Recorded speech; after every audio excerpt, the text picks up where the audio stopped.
തൃശൂർ പാലക്കാട് ദേശീയപാതയിലെ കുതിരാനിൽ വിള്ളൽ വീണ് റോഡ് ഇടിഞ്ഞ ഭാഗം പൊളിച്ചു തുടങ്ങി. ഗതാഗതം ഒരു വശത്തുകൂടി മാത്രമാക്കി. ദേശീയപാത അതോറിറ്റിക്ക് പുറമെ റോഡ് സുരക്ഷാ അതോറിറ്റി, നാറ്റ്പാക്, പാലക്കാട് IIT ഉൾപ്പെടെയുള്ള ഏജൻസികളുടെ മേൽനോട്ടത്തിലാണ് നിർമ്മാണം. അതേസമയം കരാറുകാരനെതിരെ ദുരന്ത നിവാരണ നിയമം അനുസരിച്ചുള്ള നടപടിയുടെ ഭാഗമായി ജില്ലാ ഭരണകൂടം നോട്ടീസ് നൽകും. പോയ സാഹചര്യമുണ്ട്. ഈ ഒരു പ്രദേശം മുഴുവൻ ഏകദേശം 30 അടിയോളം ഉയരമുണ്ട്. ഇത് മുഴുവൻ ഇത്തരത്തിൽ JCB ഉപയോഗിച്ച് നീക്കം ചെയ്ത്. മൂന്നാർ ദേവികുളം ഗ്യാപ് റോഡിൽ വീണ്ടും മണ്ണിടിച്ചിൽ. സൂര്യനെല്ലിയിലേക്ക് പോയ KSRTC ബസ്സും 2 ഇരുചക്രവാഹന യാത്രികരും മണ്ണിടിച്ചിലിൽ നിന്ന് തലനാരിഴയ്ക്കാണ് രക്ഷപ്പെട്ടത്. മഴ തുടരുന്ന സാഹചര്യത്തിൽ ഇനിയും മണ്ണിടിച്ചിൽ ഉണ്ടാകാനുള്ള സാധ്യത മുമ്പിൽ കണ്ട് താൽക്കാലികമായി ഇതുവഴിയുള്ള ഗതാഗതത്തിന് നിയന്ത്രണം ഏർപ്പെടുത്തി. ഗ്യാപ് റോഡിന്റെ വീതി കൂട്ടിയുള്ള നിർമ്മാണഘട്ടം മുതൽ ഈ ഭാഗത്ത് മണ്ണിടിച്ചിൽ ഭീഷണി നിലനിൽക്കുന്നുണ്ട്. നിർമ്മാണ സമയത്ത് മലയിടിച്ചിൽ ഉണ്ടായതിനെ തുടർന്ന് തൊഴിലാളികൾ അപകടത്തിൽപ്പെട്ടിരുന്നു. മണ്ണിടിച്ചിലിനെ തുടർന്ന് കൃഷിനാശം സംഭവിച്ചവർക്ക് അർഹമായ നഷ്ടപരിഹാര തുക നൽകണമെന്നാവശ്യപ്പെട്ട് പ്രതിഷേധം നിലനിൽക്കുന്നതിനിടയിലാണ് വീണ്ടും ഗ്യാപ് റോഡിൽ മണ്ണിടിഞ്ഞ് ഗതാഗതം പൂർണ്ണമായും തടസ്സപ്പെട്ടത്. വയനാട് ലക്കിടിയിൽ മരം വീണ് ഗതാഗതം തടസ്സപ്പെട്ടു. ദേശീയപാത 766-ലാണ് വൈദ്യുതി ലൈനിന് മുകളിലേക്ക് മരക്കൊമ്പുകൾ അടർന്നു വീണത്. കൽപ്പറ്റ ഫയർഫോഴ്സ് എത്തി തടസ്സം നീക്കാൻ നടപടികൾ ആരംഭിച്ചു.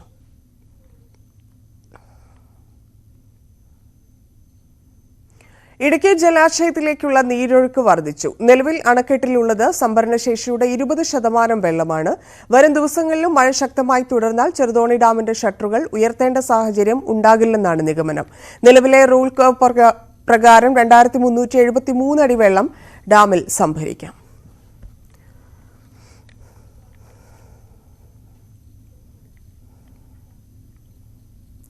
കോഴിക്കോട് വെള്ളലശ്ശേരിയിൽ വീട് തകർന്നു വീണ് 2 പേർക്ക് പരിക്ക്. പരുത്തിപ്പാറ സ്വദേശി ബാബുവിന്റെ വീടാണ് ശക്തമായ മഴയിൽ തകർന്നത്. വീട്ടിനുള്ളിൽ കുടുങ്ങിയ ബാബുവിന്റെ സഹോദരി നീലാണിച്ചി എന്നിവരെ ഓടിക്കൂടിയ നാട്ടുകാരാണ് രക്ഷപ്പെടുത്തിയത്. പരിക്കേറ്റവരെ ആശുപത്രിയിലേക്ക് മാറ്റി.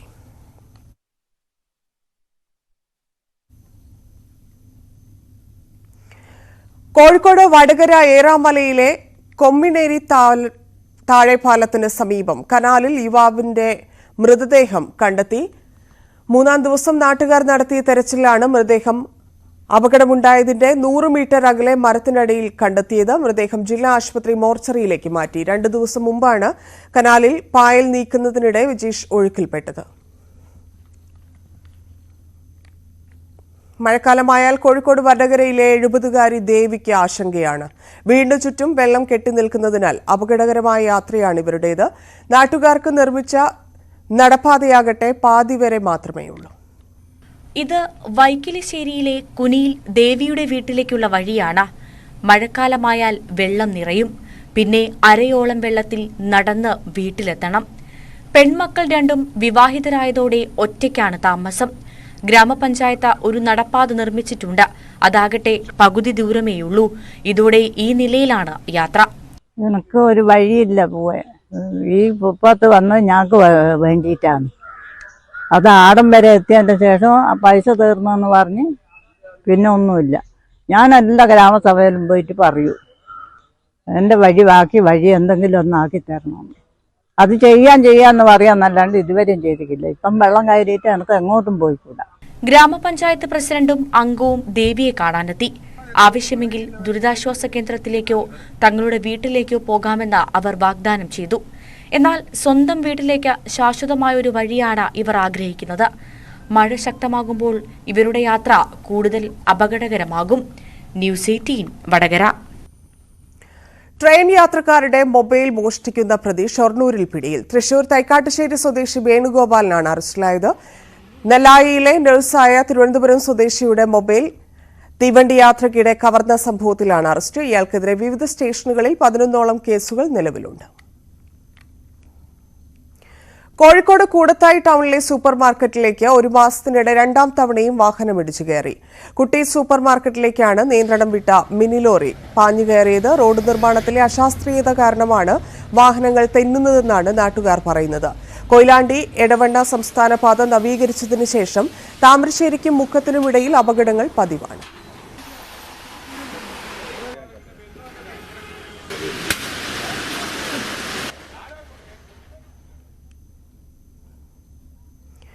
കോഴിക്കോട് മണിയൂരിൽ വിദ്യാർത്ഥി മുഹമ്മദ് നിഹാലിന്റെ മരണം കെഎസ്ഇബി അധികൃതരുടെ അനാസ്ഥയെന്നാരോപിച്ച് മുസ്ലിം ലീഗ് പ്രതിഷേധം. കുറുന്തോടിയിലെ കെഎസ്ഇബി ഓഫീസിലേക്ക് പ്രവർത്തകർ മാർച്ചും ധർണയും നടത്തി. സ്കൂൾ വിദ്യാർത്ഥിയായ നിഹാൽ ഇന്നലെ വൈകിട്ടാണ് സൈക്കിളിൽ പോകുമ്പോൾ പൊട്ടിവീണ വൈദ്യുത കമ്പിയിൽ നിന്ന് ഷോക്കേറ്റ് മരിച്ചത്. പാലക്കാട് പിരായിരി ഗ്രാമപഞ്ചായത്തിൽ നടന്ന പ്രസിഡന്റ് തെരഞ്ഞെടുപ്പിൽ ബിജെപി പിന്തുണയോടെ എൽഡിഎഫ് പഞ്ചായത്ത് അംഗം വിജയിച്ചു. ജനതാദൾ പഞ്ചായത്ത് അംഗമായ സുഖറ ബഷീറാണ് 11 വോട്ട് നേടി വിജയിച്ചത്. യുഡിഎഫിന് പഞ്ചായത്തിൽ ഭൂരിപക്ഷമുണ്ടായിട്ടും പ്രസിഡന്റ് സ്ഥാനം നഷ്ടമായി. 10 വോട്ടുകൾ നേടി മുസ്ലിം ലീഗിലെ ഷെറീന ബഷീറാണ് പരാജയപ്പെട്ടത്. പാലക്കാട് വല്ലപ്പുഴയിൽ മധ്യവയസ്കൻ ഷോക്കേറ്റ് മരിച്ചു. ചെറുകോട് ഓവുങ്ങൽത്തോട് പാടത്താണ് സംഭവം. ചെറുകോട് ചോലയ്ക്കൽ ശ്രീകുമാറാണ് മരിച്ചത്. കഴിഞ്ഞ ദിവസം രാത്രി വീട്ടിൽ നിന്ന് തോട്ടിലേക്ക് മീൻ പിടിക്കാൻ പോയതായിരുന്നു. കൃഷിയിടത്തിൽ സ്ഥാപിച്ച വൈദ്യുത കമ്പിയിൽ നിന്നാണ് ഷോക്കേറ്റതെന്നാണ് നിഗമനം. മലപ്പുറം മുണ്ടുപറമ്പിൽ ഒരു കുടുംബത്തിലെ 4 പേരെ മരിച്ച നിലയിൽ കണ്ടെത്തി. കോഴിക്കോട് കുറ്റിക്കാട്ടൂർ സ്വദേശികളായ കാരാട്ടുകുന്നുമ്മൽ സബീഷ്, ഭാര്യ ഷീന, മക്കളായ ഹരിഗോവിന്ദ്, ശ്രീവർദ്ധൻ എന്നിവരെയാണ് മരിച്ച നിലയിൽ കണ്ടെത്തിയത്. മൃതദേഹം പോസ്റ്റ്മോർട്ടത്തിനായി മഞ്ചേരി മെഡിക്കൽ കോളേജിലേക്ക് മാറ്റി. കുട്ടികൾക്ക് വിഷം നൽകിയ ശേഷം മാതാപിതാക്കൾ തൂങ്ങി മരിച്ചതാണെന്നാണ് നിഗമനം. സംഭവത്തിൽ മലപ്പുറം പോലീസ് അന്വേഷണം ആരംഭിച്ചു. എറണാകുളം കോഴിപ്പള്ളി പാറച്ചാലിപ്പടിയിൽ കോഴിഫാമിന് തീപിടിച്ചു. കോഴിപ്പള്ളി സ്വദേശി അജാസിന്റെ പുരയിടത്തിലുണ്ടായിരുന്ന ഫാമിനാണ് തീപിടിച്ചത്. നിരവധി കോഴികൾ ചത്തു. ഷോർട്ട് സർക്യൂട്ടാണ് തീപിടുത്തത്തിന് കാരണമെന്നാണ് പ്രാഥമിക നിഗമനം. 1.5 ലക്ഷം രൂപയുടെ നഷ്ടം കണക്കാക്കുന്നു.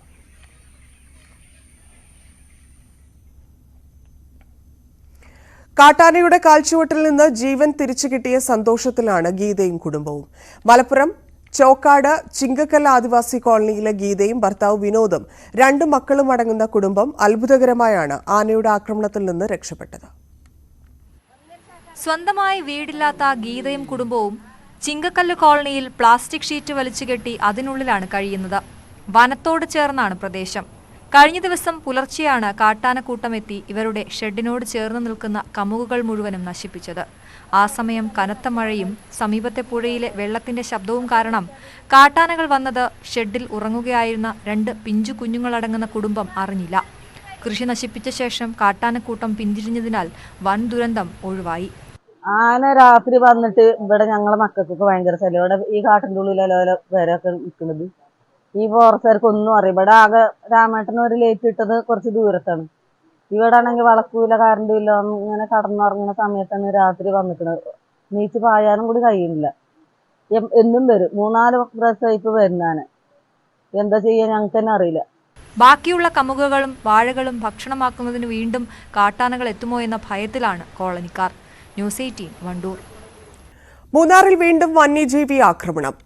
ചെണ്ടുവരെ എസ്റ്റേറ്റിലും ദേവികുളം ഓഴിക്കെ ഡിവിഷനിലുമാണ് സംഭവം. 2 ദിവസങ്ങൾക്കിടയിൽ കടുവയുടെ ആക്രമണത്തിൽ 6 പശുക്കൾ 2 ഇടങ്ങളിലായി ചത്തു. 2 വർഷത്തിനിടെ 150-ലധികം പശുക്കളാണ് തോട്ടമേഖലയിൽ വന്യമൃഗ ആക്രമണത്തിൽ ചത്തത്. വന്യജീവി ആക്രമണം വർദ്ധിച്ചതോടെ ക്ഷീരകർഷകർ വലിയ പ്രയാസത്തിലാണ്.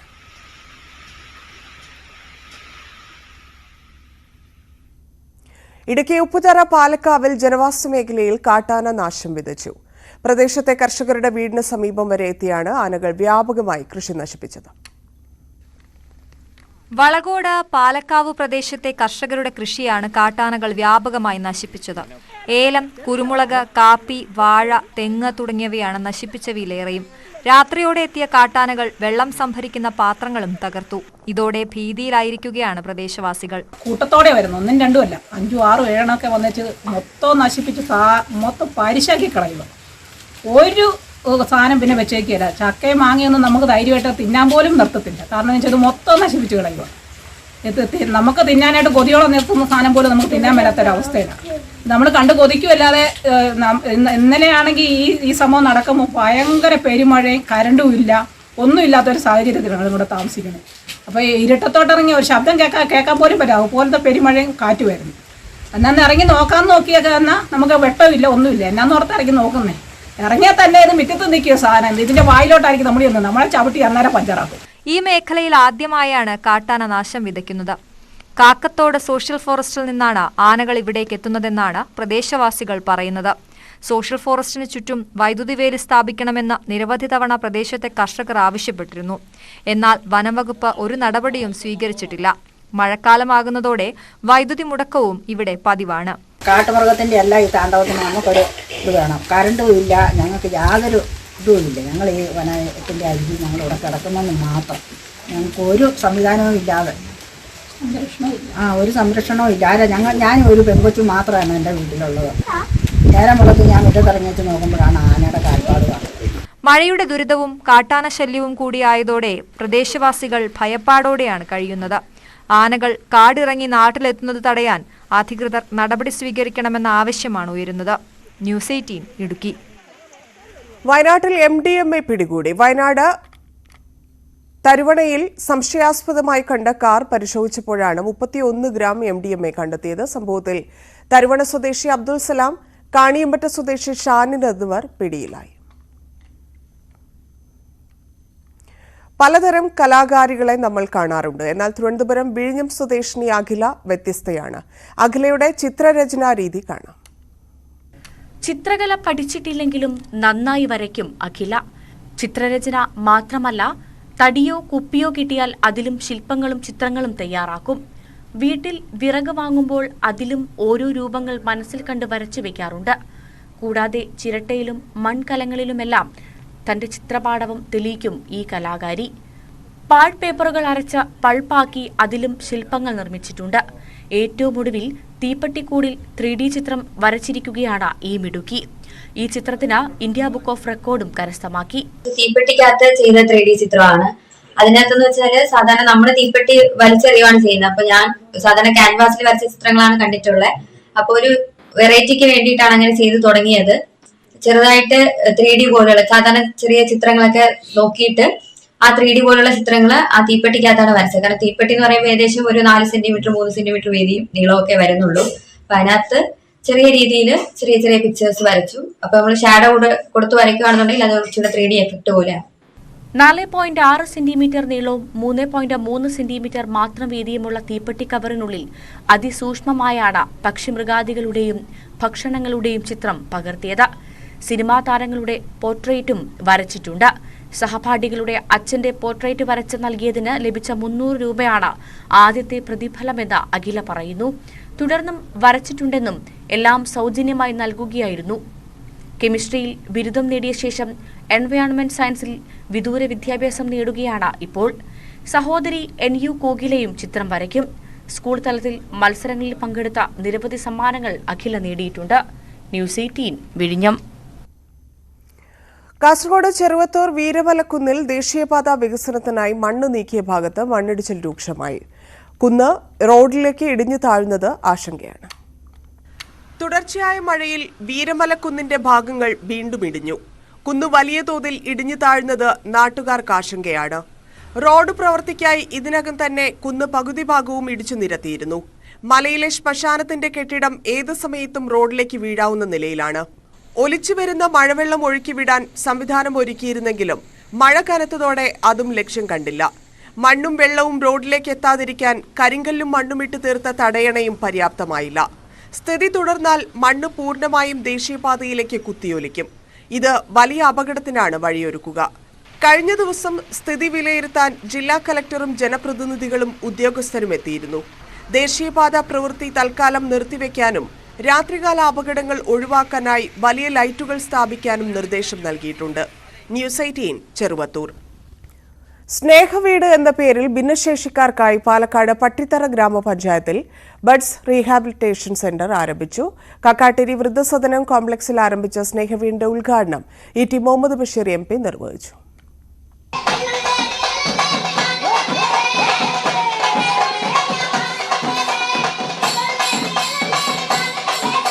പട്ടിത്തറ പഞ്ചായത്തിന്റെ നേതൃത്വത്തിലാണ് പ്രദേശത്തെ ഭിന്നശേഷിക്കാരായവർക്കായി സ്നേഹവീടൊരുക്കിയത്.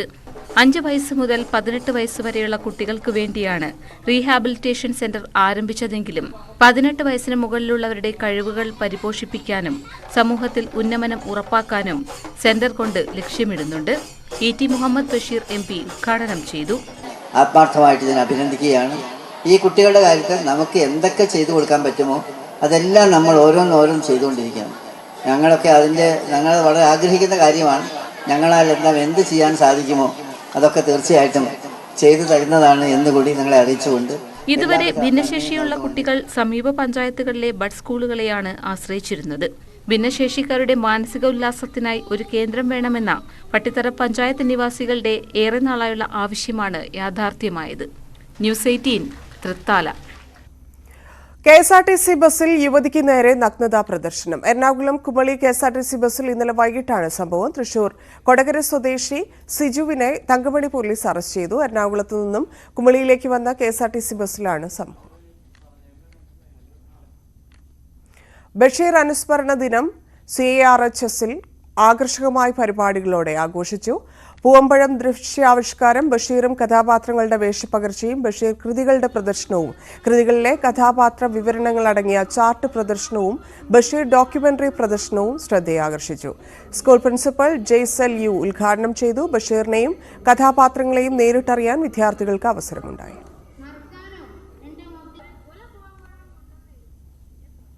തൃശൂർ കടങ്ങോട് ഒടുവൻകുന്ന് അങ്കണവാടി കെട്ടിടത്തോട് ചേർന്ന് മണ്ണിടിച്ചിൽ പതിവാകുന്നത് കുട്ടികൾക്ക് സുരക്ഷാ ഭീഷണിയാകുന്നു. സ്വകാര്യ വ്യക്തിയുടെ പറമ്പിലെ മൺതിട്ടയാണ് അപകട ഭീഷണി ഉയർത്തുന്നത്. കടങ്ങോട് പഞ്ചായത്തിലെ പാറപ്പുറം ഒടുവൻകുന്ന് 99 നമ്പർ അങ്കണവാടിയിലേക്കാണ് സ്വകാര്യ വ്യക്തിയുടെ റബ്ബർ തോട്ടത്തിലെ മൺതിട്ട അപകട ഭീഷണി ഉയർത്തുന്നത്. 2001 നാട്ടുകാരനായ കണ്ടിരത്ത് വിശ്വഭരൻ സംഭാവനയായി നൽകിയ 3.5 സെന്റ് ഭൂമിയിൽ അങ്കണവാടി നിർമ്മിച്ചത്. ഇതിനോട് ചേർന്ന് നിൽക്കുന്ന സ്വകാര്യ വ്യക്തിയുടെ പറമ്പിലെ മൺതിട്ടയും റബ്ബർ മരങ്ങളുമാണ് അങ്കണവാടി കെട്ടിടത്തിന് ഭീഷണിയാകുന്നത്. മഴക്കാലമായാൽ അങ്കണവാടിയുടെ ചുമരിന് മുകളിലേക്ക് മൺതിട്ട ഇടിഞ്ഞു വീഴും. മൺതിട്ടയോട് ചേർന്ന് സംരക്ഷണ ഭിത്തി നിർമ്മിക്കുവാനും കെട്ടിടത്തിന് മുകളിലേക്ക് ചാഞ്ഞു നിൽക്കുന്ന മരങ്ങളും ചില്ലകൾ മുറിച്ചു നീക്കാനും നടപടി വേണമെന്നാണ് ആവശ്യം. ഇതിന്റെ അവസ്ഥയാണ് ഇത് കാണുന്നത്. നിങ്ങൾ മണ്ണിടിഞ്ഞിട്ട് ഇനി ഇതിലും കൂടുതൽ മണ്ണിടിഞ്ഞ നമ്മുടെ മരങ്ങളൊക്കെ ഈ അംഗനവാടിയുടെ മേലെ വരും. അപ്പോൾ ഇതിനൊരു പരിഹാരം എന്തായാലും വേണം. ഇത് ഞങ്ങൾ പേടിച്ചിട്ട് ഞങ്ങൾ കുട്ടികളെയും കൂടി ഇങ്ങോട്ട് വിടുന്നില്ല. അതാണ്. അപ്പോൾ ഇതിന് വേണ്ട നടപടികൾ ഉടനെ ചെയ്യണം. കെട്ടിടം നിർമ്മിച്ചതിന് ശേഷമാണ് ഇതിനോട് ചേർന്ന് റബ്ബർ തൈകൾ നട്ടതെന്ന് നാട്ടുകാർ പറയുന്നു.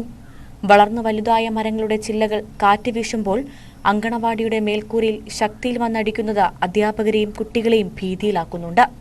പഞ്ചായത്ത് അധികൃതർ ഇടപെട്ട സംരക്ഷണ ഭിത്തി നിർമ്മിച്ചും അപകട സാധ്യതയുള്ള മരങ്ങൾ മുറിച്ചു നീക്കിയും കുട്ടികളുടെ സുരക്ഷ ഉറപ്പാക്കണമെന്നാണ് ആവശ്യം. ന്യൂസ് 18 തൃശൂർ. ഇടുക്കിയിലെ അപകട ഭീഷണി ഉയർത്തുന്ന മരങ്ങൾ മുറിച്ചു മാറ്റാൻ അധികൃതർ നടപടി സ്വീകരിച്ചില്ല. കളക്ടറുടെ ഉത്തരവുണ്ടായിട്ടും മറിയാപുരം പഞ്ചായത്തും ഇക്കാര്യത്തിൽ നടപടി സ്വീകരിച്ചില്ലെന്നാണ് നാട്ടുകാരുടെ പരാതി. അടിമാലി കുമളി ദേശീയപാതയിൽ നാരകക്കാനത്തു നിൽക്കുന്ന വൻമരങ്ങൾ കാലവർഷം ആരംഭിച്ചതോടെ നിലം പതിച്ചു തുടങ്ങി. സാമൂഹ്യ വനവൽക്കരണ വിഭാഗം വർഷങ്ങൾക്ക് മുൻപ് വച്ചുപിടിപ്പിച്ച കാറ്റാടി മരങ്ങൾ ഇന്ന് നാട്ടുകാരുടെയും വാഹനയാത്രക്കാരുടെയും ജീവന് ഭീഷണിയായിരിക്കുകയാണ്. മഴക്കാലത്തിനു മുൻപ് തന്നെ അപകടകരമായി നിൽക്കുന്ന മരങ്ങൾ വെട്ടിമാറ്റണമെന്ന് ജില്ലാ ദുരന്ത നിവാരണ സമിതിയുടെ യോഗത്തിൽ കലക്ടർ വിവിധ വകുപ്പുകൾക്കും ജനപ്രതിനിധികൾക്കും നിർദ്ദേശം നൽകിയിരുന്നു. എന്നാൽ ഇതൊന്നും പാലിക്കാൻ അധികൃതർ തയ്യാറായില്ല. ഈ വലിയ സിൽവർ ഓക്ക് മരം നിൽക്കുന്ന പോലുള്ള അതിലും വലിയ മരമായിരുന്നു. ഇത് വേറൊരു മരത്തിന്റെ മുകളിലോട്ട് വീണിട്ട് ആ വീടിന്റെ സൈഡിൽ കൂടെ ജസ്റ്റ് മിസ്സായി. ആ മരത്തെ തട്ടി പോയില്ലായിരുന്നെങ്കിൽ ആ വീടിന്റെ മുകളിൽ അത് വീടുണ്ടായിരുന്നുള്ളൂ. പഞ്ചായത്ത് പ്രതിനിധികൾ ഉൾപ്പെടെ യോഗത്തിൽ പങ്കെടുത്തെങ്കിലും തിരികെ വന്ന് കമ്മിറ്റിയിൽ ചർച്ച ചെയ്യുവാനോ ആവശ്യമായ നടപടികൾ നീക്കുവാനോ മറിയാപുരം പഞ്ചായത്ത് ഭരണസമിതി തയ്യാറായില്ലെന്ന ആക്ഷേപമുണ്ട്. കഴിഞ്ഞ ദിവസം ഒരു കൂറ്റൻ മരം ഒടിഞ്ഞ് മറ്റൊരു മരത്തിൽ തട്ടി നിന്നതിനാൽ സമീപത്തെ വീടിന് നാശം സംഭവിച്ചില്ല. ഇതുമൂലം കൃഷിനാശവും ഏറെയാണ്. അപകടകരമായ വിധത്തിൽ വീടിന് മുകളിലേക്ക് മരങ്ങൾ നിൽക്കുമ്പോൾ ജീവിതം ആശങ്കയിലാണെന്ന് പ്രദേശവാസികൾ പറയുന്നു. ന്യൂസ് 18 അടിമാലി. നാട്ടുവർത്തമാനം പൂർണ്ണമാവുന്നു. കൂടുതൽ വാർത്തകൾക്കും വിശദാംശങ്ങൾക്കും മലയാളം.news18.com.